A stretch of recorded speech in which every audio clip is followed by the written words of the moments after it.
What's up guys? Welcome to Ride the Bean. Today we're meeting a good friend of mine. Adrian is well known in the Norwegian coffee scene and used to be my boss and colleague when we first opened our shop at Jacobsen Svart before we moved on to another local coffee chain called Dromedar. I got to know him when we first competed against each other in the National Barista Championship. This year he won the Nationals and competed in a World Barista Championship for the first time. We're meeting him at one of Dromedar's locations, and for our welcome drink he's making us an espresso with his WBC competition coffee. Lucky us! This is my own coffee. It's a Colombian coffee, and I use this coffee for the World Championships in Boston. In this Coffee Friends series, we like to get to know interesting people over a cup of coffee and talk about whatever comes up. Welcome to Dromedar! Thank you! What are we tasting here? This is my competition coffee from the World Barista Championship in Boston. So in this one you can expect a little bit of dark chocolate, some definite marzipan notes. That's pretty nice. It's very sweet. The farmer, her name is Jenny Ramos, she just goes crazy for sorting. So she will sort the coffee 10 times before she's satisfied. And she sorts it both as cherries to get rid of any defects. Then they depulp the coffee, ferment it, wash it, and then between each wash they sort the coffee again.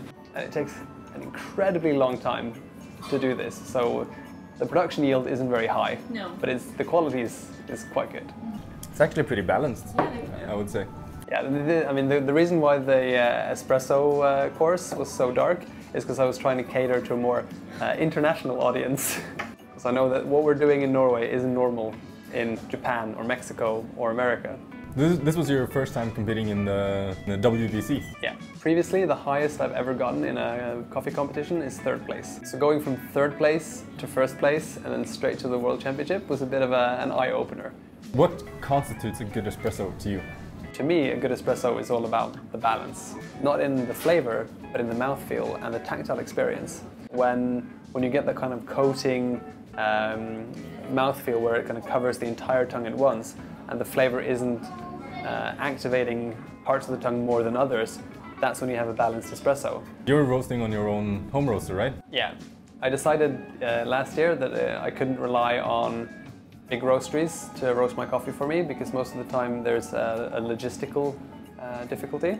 Like for example, most roasters will be roasting on 12 kilo roasters or bigger. So if I want to just try something experimental, if the smallest batch I can get is like 10 kilos and the experiment doesn't work out, that's 10 kilos of coffee that you have to pay for. Mm-hmm. So I decided to buy my own roaster. So I now have a small 1 kilo coffee roaster at home. So that allows me to do all kinds of weird things. Where did your journey in coffee start? I started 7 years ago now in London. I was just finished with my my bachelor's degree and I wanted to stay in England, but I needed a job. So I asked a friend of mine who said, well, try applying for jobs in coffee shops. They're always looking for people. So I went with a coffee shop called Workshop Coffee, known for very high-end coffee, very, very strict training protocols, and produced some of the best baristas in London. So all of a sudden I was sort of in this sort of specialty coffee scene that I knew nothing about. Learning about hand brews and filter coffee and espresso and roasting and all kinds of things. So I spent 6 months there having a blast before I ended up moving back to Norway. I remembered it was so much fun in London, so I just kept on doing it. And then I've just continued doing it because it's never stopped being fun. I wasn't supposed to be doing this, but I ended up doing it anyway. What were you supposed to be doing? I was supposed to be a writer. So I have a bachelor's degree in creative writing. Other than coffee, what do you spend your time doing? Other than coffee? Well, coffee is a surprisingly big part of it. When I'm not working, I'm roasting or looking at coffee videos or reading coffee blogs, thinking about the World Barista Championship next year, planning for that. So I would say my life is 60 to 80% coffee. And then for the remaining 20%, I like making food. I'm very, very interested in fermentation, so I do a lot of stuff with sourdough, and I like brewing beer and wine, and fermenting things is fun. How do you look at the climate change side of coffee? Well, I think it's going to be devastating for the industry, but I don't think that in itself is going to be the end of the industry. Because I think it's possible for the farmers to adapt And I know of several farmers that have sold their farms on lower altitudes and then established new farms on higher altitudes. So to some extent, farmers can adapt, but it's definitely going to change the industry as we know it. I think mass farming and industrial farming on lower altitudes is probably going to take a big hit and maybe disappear completely. And we're going to be faced with less coffee production globally. So there's going to be more people fighting over less coffee.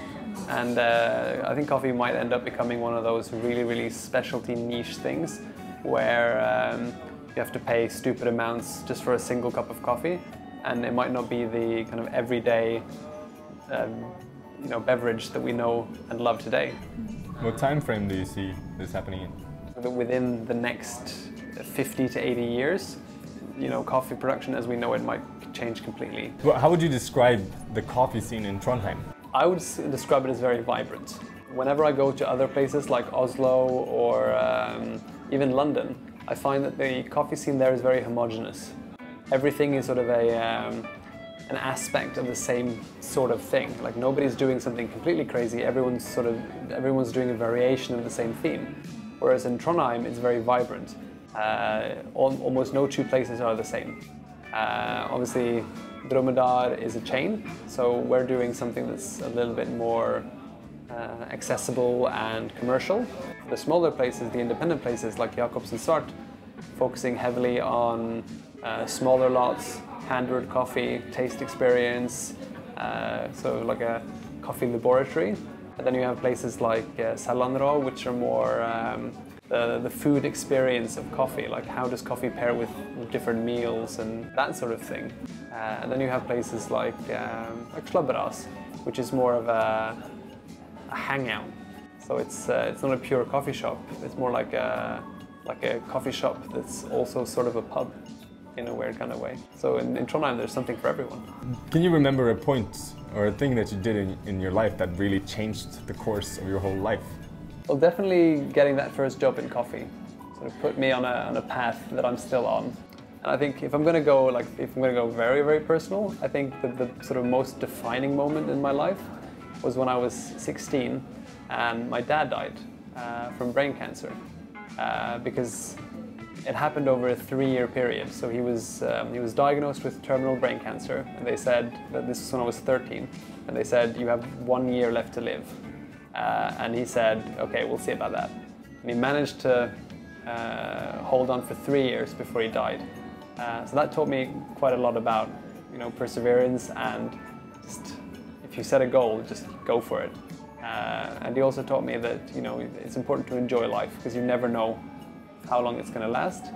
And when he died, because we had plenty of time to talk about what it was going to be like when he died, because we knew about it for 3 years.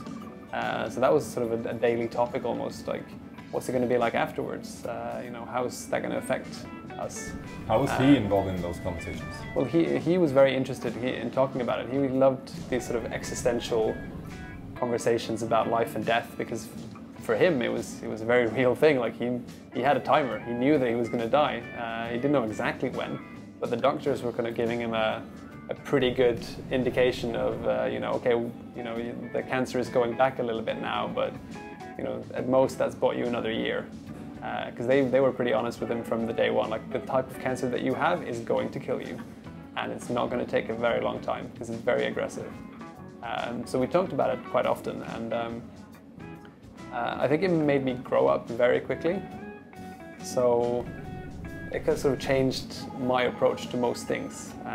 Like I don't have time to sort of fiddle around with things. I just sort of, if I'm going to do something, I just go really, really head on and into it. My favorite quote is "Memento mori." Yeah. Remember your mortality. Because I could get hit by a bus going home today. Yeah. Who knows? Yeah. And I want to think that I've lived my life to the fullest up to that point. Do you have like a purpose in your life? Well, at the moment, I really, really want to get into the top 10 in the world in the World Barista Championship. Now that I've managed to do it once, my goal is to get back to the World Barista Championship and then somehow get into the top 10. And I think it's important to have something that you believe in. Like somebody can't just give you a concept and say, there you go, now you can go win the World Barista Championship. You gotta own it and internalize it and believe it 100%. So yeah, that's my driving motivation right now, but I'm guessing that's probably not my purpose. I'm not really sure what my purpose is.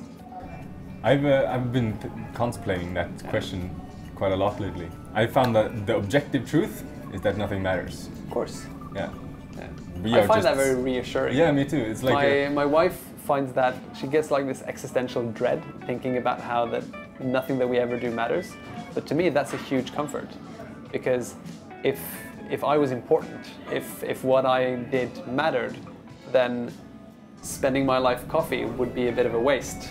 I should have been a scientist or an astronaut or a doctor or a politician or something, like, and make a difference. Instead, I make coffee. But if you make a difference in people's life. I guess, yeah. But if nothing that we do matters, then doing something can have its own value. It doesn't have to be like doesn't have to be like a grand thing. It can I can find comfort just in making a good cup of coffee for someone. That exchange can be meaningful enough because nothing matters. So I can make that matter, and it doesn't have to be bigger than that. Yeah. So to me, it's a huge comfort. I can do whatever I want and know that nothing matters. So it's okay. Keanu Reeves had a really good quote recently, and he was asked on a talk show, like, what do you think happens after you die? And he thought about it, and he looked very serious, and then he said, I know that the ones who love us will miss us. And I thought that was a really good quote. Yeah, that is true, hopefully. Yeah. Since there's no bigger picture, there's no grand cosmic design, that means every single moment is equally valuable. Yeah. So whatever you find value in, that's the most important thing in the universe. What would you do if you found out today that you had 1 year to live? I'd probably do much the same. I don't think I would change my life too much. I'd probably try to spend much more time with the people that I love who I don't see every day. You have a kid, right? No, not yet. I have a cat. You have a cat. It's almost the same. You probably wouldn't write. I said that, and people with kids don't agree. They don't agree. A cat is not the same as a kid. Oh, this was really fun. Yes. Thank you for joining us. Thank you for having us. Thank you for coming. If you like this video, don't forget to subscribe to our channel and click the bell button to be notified when we upload our next video. You can also support us by going to ridethebean.com and get a bag of our very own coffee, The Bean, or you can follow us on Instagram at @RideTBean. Thank you for watching and see you next time.